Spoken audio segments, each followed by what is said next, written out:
¿Qué rollo, Dani? ¿Cómo vas con nosotros? Bien, va para algo bien. Qué bueno. Qué bueno.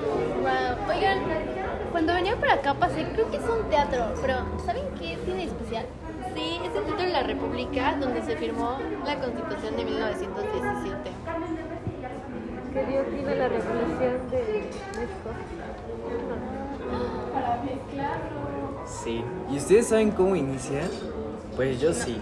Existieron 5 etapas. La primera fue la maderista, que viene del 20 de noviembre de 1910 al 21 de mayo de 1911. Esta fue encabezada por Francisco I. Madero contra Porfirio Díaz, y se trataba de terminar con la dictadura de Porfirio Díaz, que está haciendo mucho daño a México en ese tiempo. Ay, qué interesante. Hay que pedir, ¿no? Francisco I. Madero decidió crear un partido político de alcance nacional que se opusiera a la reelección de Díaz en 1910. A ello se evocó desde la segunda mitad de 1909, realizando 3 giras para promover la creación de clubes antirreeleccionistas que deberían nombrar delegados estatales a una convención nacional que se celebraría a principios de 1910, en la que se construyó el Partido Nacional Antirreeleccionista y se designó a sus candidatos para las elecciones presidenciales, Madero y el ex realista Francisco Velázquez Gómez. Para este momento, Madero había mostrado una notable capacidad política, pues en poco tiempo había pasado de la opción regional a la nacional y expandió enormemente su popularidad, terminando de desplazar a otros movimientos opcionistas.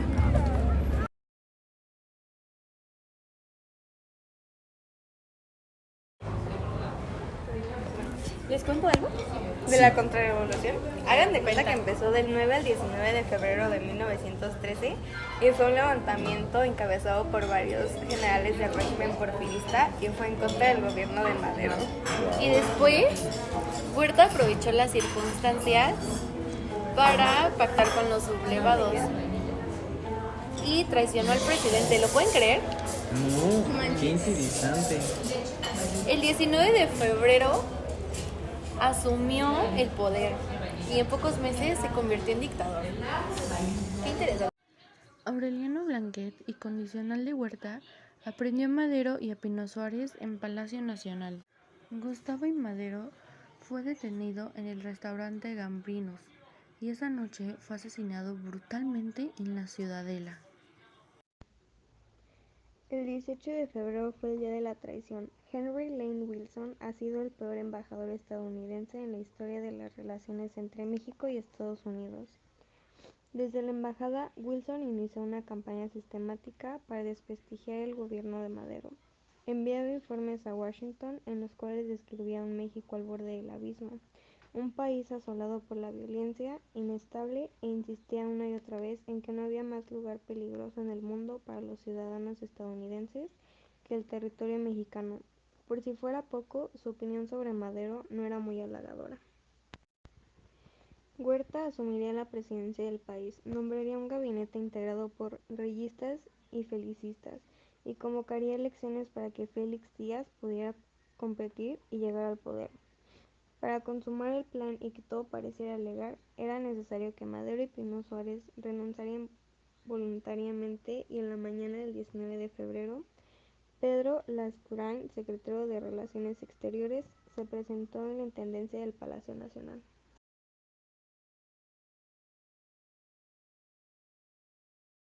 La siguiente etapa es la Revolución Constitucionalista, que empezó el 26 de marzo de 1913 al 13 de agosto de 1914.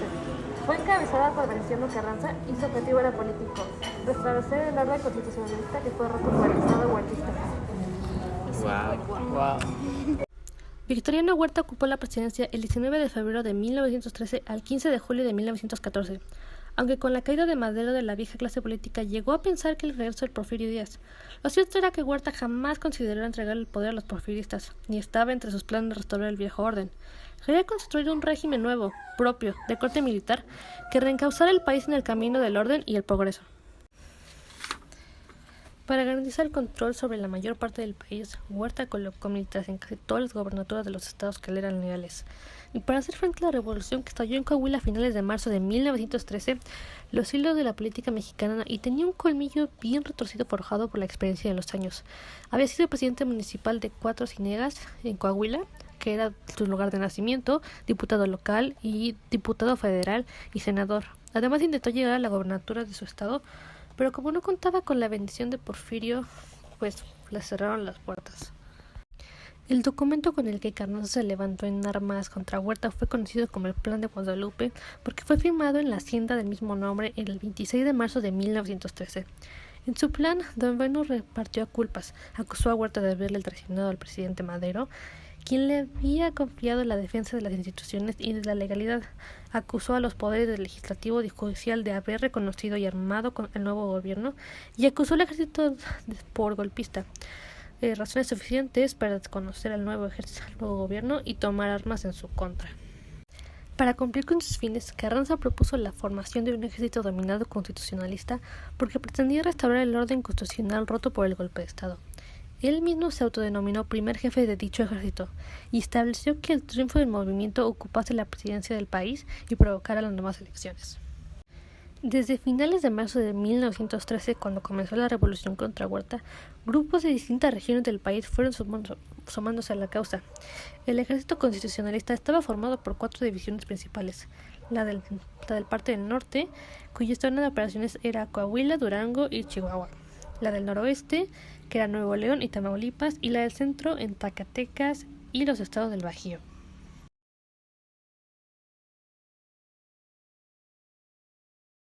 También está la etapa de la bola, que fue de octubre de 1914 a finales de octubre de 1916.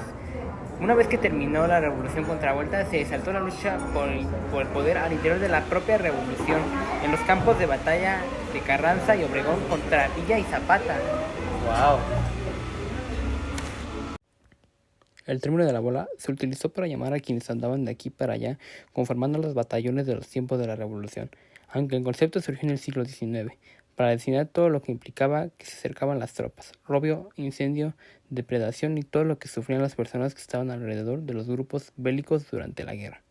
La bola estuvo conformada sobre todo por los personajes no reconocidos de la revolución, aquellos que formaban parte de los estratos sociales bajos y no tenían muchas expectativas de la vida.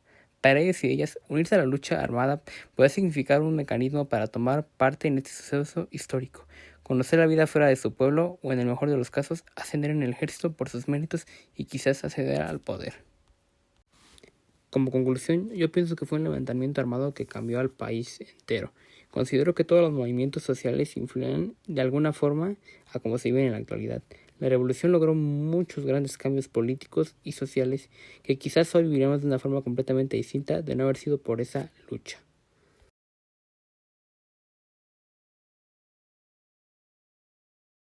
Sí, también leí que la última etapa fue la etapa constitucional, que fue de 1916 a 1917.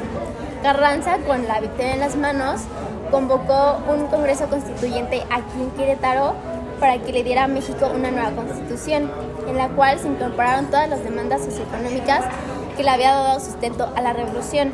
Esta nueva ley suprema se promulgó el 5 de febrero de 1917. Y así terminó esto, ¿verdad? Sí. ¡Wow!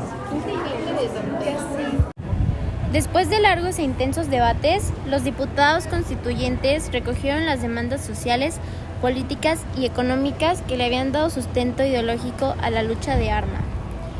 La Constitución, promulgada el 5 de febrero de 1917, fue sin duda una legislación nacionalista, moderna y vanguardista. En esta se incluyeron las garantías individuales, ya que estaban contempladas en la Constitución de 1857, igualdad, libertad y seguridad jurídica. También se añadió una serie de demandas socioeconómicas como el derecho a la educación laica y obligatoria, derecho a la tierra y reivindicación de la nación como propietaria originaria del suelo y del subsuelo, derechos laborales y relaciones obrero-patronales, las relaciones entre el Estado y la Iglesia. Igual, esta nueva Constitución estableció como sustento del nuevo orden social, político y económico de los mexicanos los derechos humanos, a los que se denominó garantías individuales.